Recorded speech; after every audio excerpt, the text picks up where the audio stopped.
Glasgow, give it up for Don Biswas.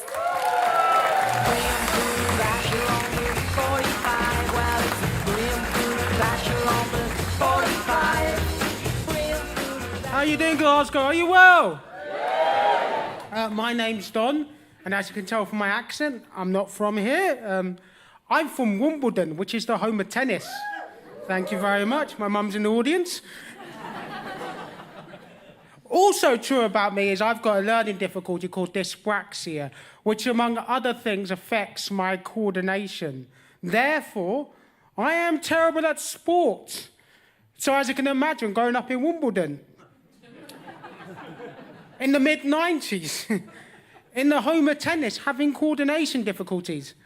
Do you know what that made me? British number 3. By the way, it's 2024 and people are still talking about the pandemic. I was prepared than most because I live with my overbearing Indian mother. So I've been in lockdown for 39 fucking years.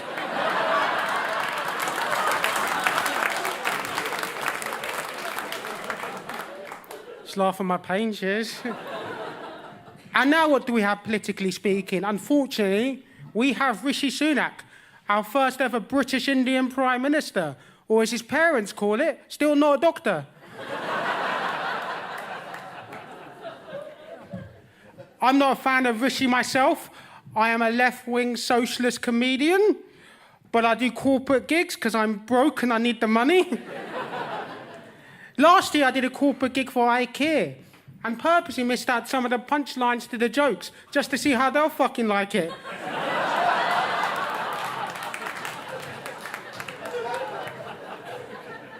I am left-wing, but it's okay if you're right-wing, Glasgow. It doesn't matter even if you're far right-wing. Because the easiest job I ever had was working for the British National Party. Every day I would turn up at work and my boss would say, "Go home." So I did.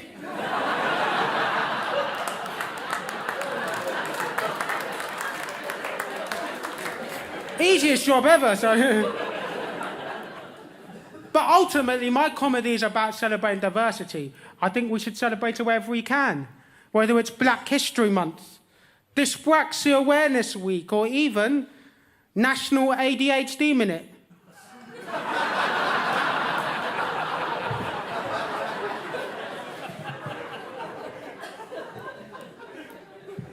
One box I tick is I'm on the spectrum, which makes me do dumb stuff all the time. Give us a cheer, Glasgow, if you want to hear about the dumbest thing I've ever done. I'm not proud of this, but here we go. Here we go. I'm not proud of this, but here we go. Last week, I was caught masturbating at the airport. To which the security guard came up to me and said, "What do you think you're doing?" I replied, "I'm making sure I don't carry liquids over 100 ml.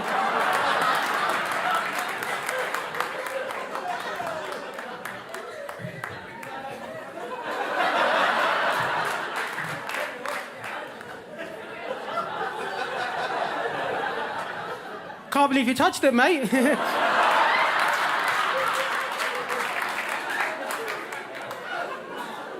He's going to kill me after the gig, isn't he? But one of the things about being on the spectrum, you assess about a particular issue to the nth degree. And for me, it's politics. And we talk about modern politics. I think it's great we live in a society where we have 70 different gender types on certain platforms. Because growing up in a traditional Indian household, you only recognise there's 2 things. Doctor or not a fucking doctor. Guess which one I was.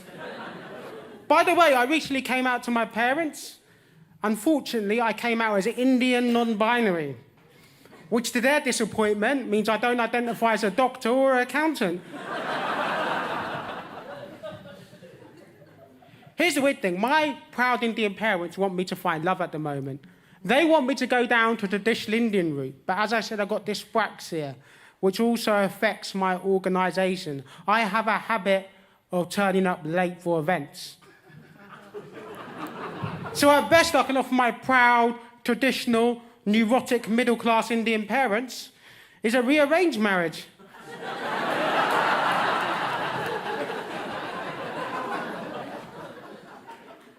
I'm a political activist as well. At the start of 2022, 80,000 NHS staff descended onto the streets of London to protest at the possibility of being sacked because they're unjabbed, and I went to that event. I'm not an anti-vaxxer. It was just the quickest way I could see my GP.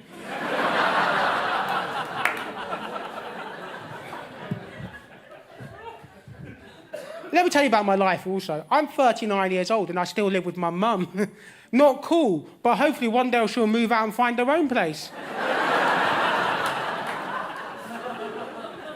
Now, here's the thing. My mum's quite old school.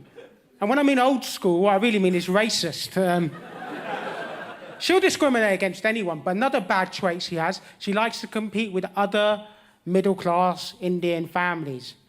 So as you can imagine, at age 39, when I make a new middle-class Indian friend, mum's like, son, make sure they've got a degree certificate like yourself. Fair enough. And make sure they've got a job, but not as good as yours. But during the pandemic, I had to get the worst job in the world. I push a trolley for a living part-time because I'm living the dream. Thank you. But then it got me thinking, Indian competitiveness plus rubbish job equals business opportunity. What I could do is hire myself out as a pretend friend to other middle-class Indian kids just so I can make them look good in front of their parents. I could take that to Dragons Den. Just picture the scene, some Indian father's disappointed his son never made as a doctor and only as a pharmacist. Then I come pushing my trolley with my weird dyspraxic walk, which you couldn't tell I had when I was younger, because I was a child of the mid-90s. So everyone thought I was mad for it. Pharmacy doesn't seem so bad after all. But here's the weird thing. My mum is a racist, middle-class Indian snob. She says, son, if any of our friends come to the supermarket you work at and they see you pushing a trolley, just say you're doing a little bit of shopping, that's all, a little bit of shopping. Unfortunately, what gives the game away is a fact. I'm pushing 30 fucking trolleys in a row.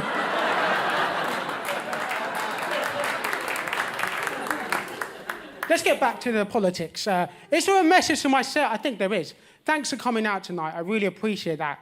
Because on a Thursday, the only other option is to watch TV. I was watching a programme the other day called When TV Goes Horribly Wrong on Channel 5. And it turns out it was just Channel 5.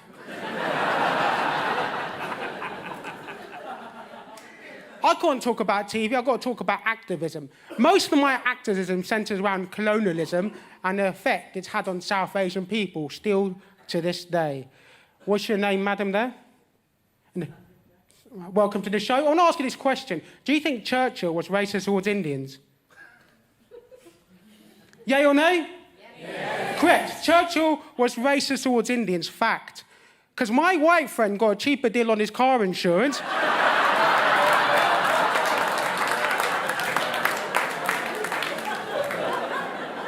than I did. Oh, no.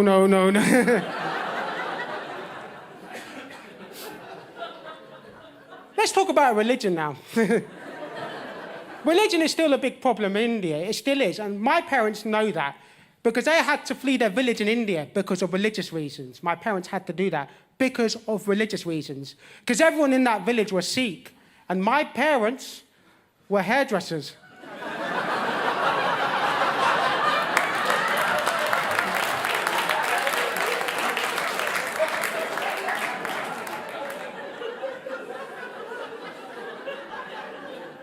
See, as you can tell from some of the jokes, you're looking at anti-establishment comedian, you're welcome. Some of my heroes include Bill Hicks and Lenny Bruce, the latter who got arrested for the words he said. But it got me thinking, how can I be anti-establishment when I still live with my mum?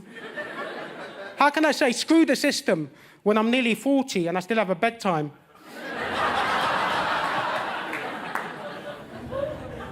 By the way, smiling, get to stay out late tonight, thank you. No, she's in the car park next door. I am not an anti-establishment comedian. I have just turned 40 and I still live with my mum as well. And there's a reason why that is because I've got 3 different neurodiversities: ADHD, autistic, and dyspraxia. I've never earned enough to really move out. I came close once when I was pushing a trolley for a living, that flat share fell through. But I might come close again, because I've started to make a bit more money from comedy.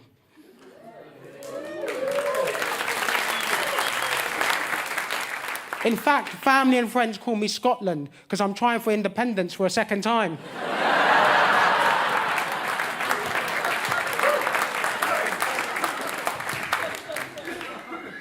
Oh, it's nice to make a room full of strangers laugh, thank you. Obviously not yesterday when I auditioned for Naked Attraction, but... All right, don't laugh too hard, that's my life. And joke's on you, Channel 4 invite me back. Embarrassing bodies.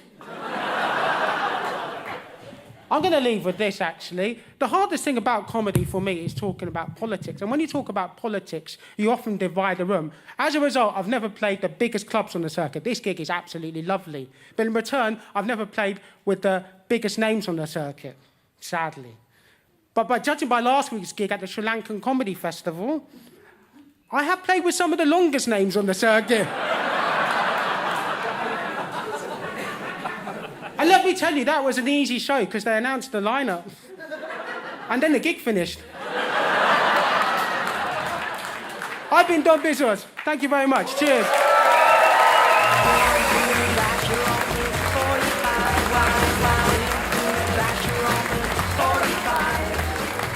Make some noise for Don Biswas. Oh, he was brilliant, wasn't he?